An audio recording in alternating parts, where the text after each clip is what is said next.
राम राम नमस्कार मित्रांनो, मी प्रवीण तिखे पुन्हा एकदा तुम्हा सर्वांचं स्वागत करतो नव्या व्लॉगमध्ये। तर मित्रांनो, आज आपण चाललोय चिंतामणी नगरी कळंब येथे गजानन महाराज या प्रकटदिनानिमित्त माझा तुफान विनोदी कार्यक्रम हास्याची तिखे बोलती ते आयोजित केलेला आहे। तर मित्रांनो, कळंबला पोहोचल्यावर आपण आलोय चिंतामणीच्या दर्शनाला। इथे चिंतामणी संस्थांच्या अध्यक्षांनी व सचिवांनी शाल व श्रीफळ देऊन माझा सन्मान केला।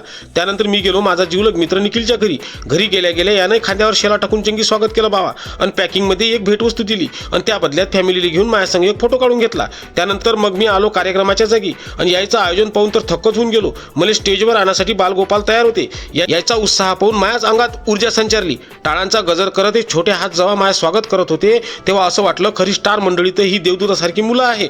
त्यानंतर टाळांच्या गजरात याईनं मला श्री संत गजानन महाराजांच्या मंदिरात आणलं। तेथे श्री संत गजानन महाराजांचे दर्शन घेऊन यांनी सरळ स्टेज जवळ आणलं। मग काय, स्टेजचे दर्शन घेऊन स्टेजवर चढलो आणि आपला तुफान विनोदी कार्यक्रम हास्याची तिखे बोलला सुरुवात केली। पण आता बाबा म्हणजे चपटी कशी झाली आपल्याला माहित नाही रे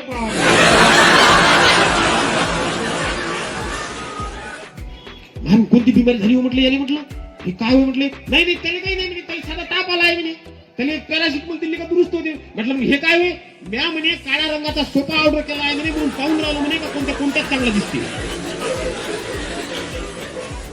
आई जर गेली तर त्याला आम्ही घराच्या बाहेर निघू देत नाही।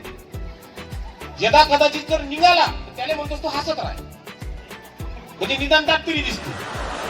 काही क्षणात लाईन गेल्यावर त्याचा आराम गेले आहे, हसत राहत म्हणजे तू लोकांनी दिसतो। इतकी परिस्थिती बेकार म्हणे, कमाल झाली बा म्हणे ती वाली, काय बोलला म्हणे असं गद्याच्या कान म्हणलं सोपी आहे, गद्याला एवढंच म्हटलं होय ऐकलं का, गद म्हणे हो ते म्हणे मी पास व्हाले म्हटलं आता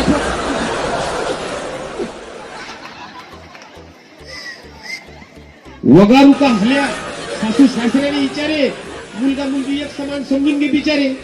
सासरा म्हणे पिल्लू गादल गुदल पण गोमाई एकटी, पिल्लू गादल गुदल पण गोमाई एकटी, पिल्लाने म्हणे आपल्या नाही आहे शक्ती।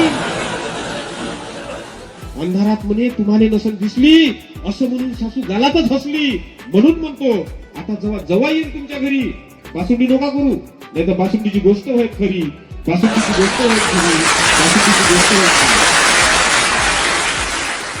अशा पद्धतीनं कळंबवासियांनी आपल्या हास्याची तिखे बोल्या विनोदी कार्यक्रमाला तुफान प्रतिसाद दिला। हसणं म्हणजे आयुष्यावरचं सगळ्यात स्वस्त आणि भारी औषध, आणि आज चिंतामणी नगरी कळंब येथे त्या औषधाचा ओव्हरडोस झाला। काही लोक म्हणतात कॉमेडी करणं सोपी असतं, पण स्टेजवर उभं राहून सगळ्यांना एकाच वेळी हसवणं ही सुद्धा एक प्रकारची तपश्चर्याच असते। आज इथे हसू होतं, टाळ्या होत्या आणि काहींच्या डोळ्यात अजून बोलाना असा भाव होता। फोटो ही व्हिडिओ फक्त आठवणी नाही, हे त्या क्षणाचे पुरावे आहे।